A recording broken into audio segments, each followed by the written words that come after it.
speaker who came from Algeria and especially from Tlemcen University, Mr. Dr. Zubair Demdan, who is going to speak about early acquisition of standard Arabic and shrinking diglossia. Mr. Zubair, the floor is yours. Please respect the 15 minutes. I'm sorry. First, I'd like to thank everybody here in this international conference, and in particular organizers, and mostly in particular Dr. Naima Karimas for all she's doing to make everybody at ease. Right, my talk will be a little bit not really multilingualism, but it's still, as it's a problem of dialectal and standard Arabic, so it's part of contact between languages and these things.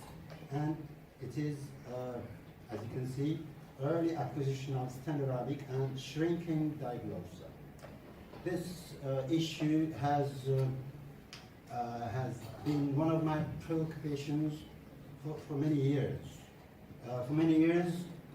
Because I have always thought that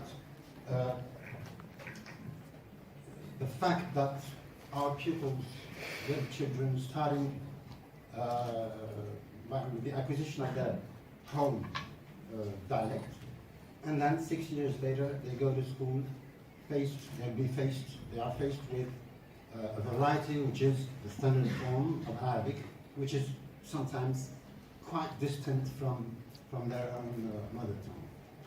And so, as an introduction, outline, this is the problem of diglossia, in relation especially to formal education. I will show two research questions and hypotheses, and something about the linguistic profile. And the objective, rightly as an objective, a future objective of this research would be to reduce shrinking. You have noticed how I wrote shrinking in the title. This shrinking or reducing diglossia in preschool learning, using preschool learning for better achievement at primary level. Okay, as for the results, I'd say from now that methodologically speaking, I haven't followed really, this investigation needs deeper, the use of perhaps two or more instruments of investigation. But what I've done, in fact, is just personal observation, which I will explain soon. So I've already said this. The title itself reveals this, or it's a wish rather, a hope, of possibility of acquisition of standard Arabic by children at an early age, 2 or 3 years before school learning. In fact, there are preschool centers in Tlemcen and elsewhere, I suppose here as well, where little children begin to get in contact or in touch with the standard form of Arabic, in some ways at least. Okay? So the hope, the aspiration is to reach that point where the distance between dialectal forms of Arabic and standard Arabic gets shrinking more and more until the ultimate goal would be, and that's perhaps something utopian, but not impossible, the acquisition of modern standard Arabic as a mother tongue. And that would be the case, that would be the aim for the whole Arab world, not only Algeria or Morocco. For the whole Arab, there's the same problem, this is a general issue in the whole Arabic-speaking world. So, I'll read quickly the questions. The first one is, what can make fresh primary school pupils easily and efficiently acquire knowledge and academic achievement in standard Arabic? What can we do for that? The hypothesis is that we know that the best means of formal instruction is in the mother tongue. This has been shown by scholars, and it has better academic achievement can only be obtained if our children are acquainted with standard Arabic as early as possible. Preparation for school. And I have related this issue with the cognitive development of the child. What impact does the language of instruction have on children's cognitive development when their mother tongue is far distant from standard? Which means that along the development or along the acquisition of the mother tongue, the child naturally, automatically develops his thinking, perception of the world, memory, and all these things. They go together with the acquisition of a concept and its image, for example, of that concept in the language is acquired. And so, when the child reaches school age, these concepts will be different. These images, these acoustic images, for example, will be different. And so there is a kind of disruption. Formal education in a different form of the language acquired as a mother tongue will certainly cause disruption in the child's cognitive growth. So, I will not linger much on the linguistic situation because it's the same, practically the same in Morocco and in Tunisia as well. You know, the different historical events which have made all this area shift, for example, from Tamazight to some Turkish, and then later on Spanish and then Turkish, and then French colonization. By the way, French was the most important impact in Algeria because colonization and the ideology of the French was to we have to say it, okay, we know it, was to eradicate the Arabic language and to replace it by French. And perhaps this is one reason why Algeria is much more affected by this linguistic imperialism, as I may call it, as Philipson said in 1968, I think. So what makes the linguistic situation is that Algeria is both diglossic and multilingual, including, of course, French, verbal languages, okay?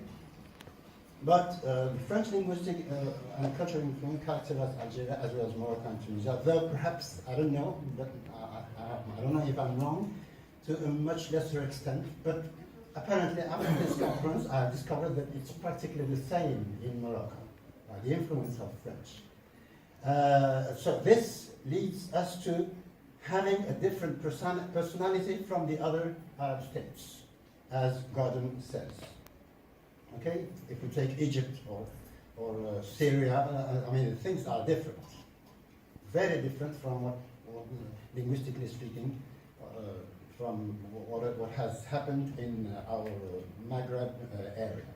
So the aim, I think it will be just a repetition because I've already said that, to prepare children during preschool, 2 years or 3 years, of course, not teaching the language itself, but through playing, singing, pictures, role play, whatever, but using little words, little expressions from the standard, instead of I mean, with the aim of getting them accustomed to this, okay? But also, as I said, to avoid any dramatic disruption or issue in their cognitive development, which is indeed caused by dialects. The field work, as I said, is based on the academic achievement or school achievement considered in pupils' first years in primary school. These learners, these pupils who supposedly have, not supposedly, I've observed a number of them, but supposedly those who have already been in contact with standard Arabic for 2 or 3 years before the age of 6. Okay? Okay. And I have tried to compare the results of these learners at school, primary school, first year, second year, third year, with those who haven't been in contact with standard form, not exposed to preschool experience in modern standard Arabic. The objectives, I mean, it'll be just a repetition because I've already mentioned this.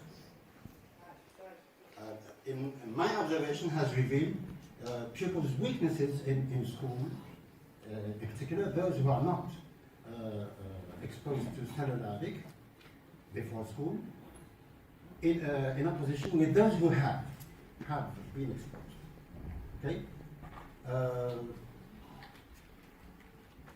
Just to remind, we know this, that there is a self-evident vision in a statement by the UNESCO using the first language acquisition as to teach. Okay, they said the vision is this: it is axiomatic that the best medium for teaching a child in his mother tongue, educationally, he learns more quickly through it than through an unfamiliar linguistic medium. So, what is to be done with pupils when they are faced with a school language that differs substantially from their mother tongue? We have, of course, two options. Either implementing the mother tongue, one of the dialects, in the case of Algeria or Morocco, one of the dialects as a means of formal instruction instead of modern standard Arabic. But in this case, you can imagine the task and the almost impossible realization of this because of the number of dialects, the different dialects, so they have to be standardized. And if they are standardized, then why not using the standard form which already exists? And so that's the second option, which I prefer, which is, ready there. Get children to gradually acquire MSA as a mother tongue, or at least a variety that is very close to it. This reminds me of something which occurred during the standardization processes that occurred in Europe, starting from the 15th in Britain and 15th century, 16th century, and these centuries in Britain, in the European world, right? The standardization of English, for example. What was the dialect? It was just a dialect, the dialect of the court, which was imposed, we can use the word, imposed on little children to be taught in it at school. Same thing occurred in French, which means that they dropped their dialects. And this was successful. A unification of the language, and standard English today is not very far from many dialects around London, for example. Okay, and so this is the idea.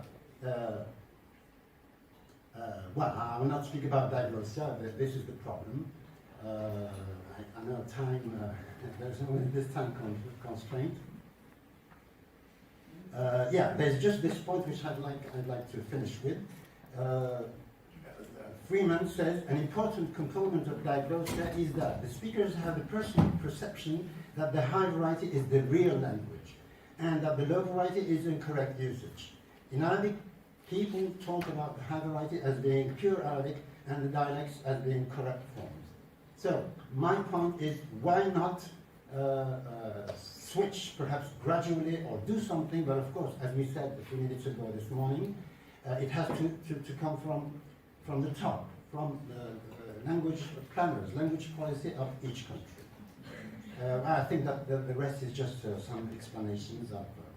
So, in the conclusion, I would like to say that this wished-for proposal of getting diglossia to shrink and fade away seems to be pretentious, as I said, utopian even. But it is not impossible if a systematic two-year preschool program is put into action.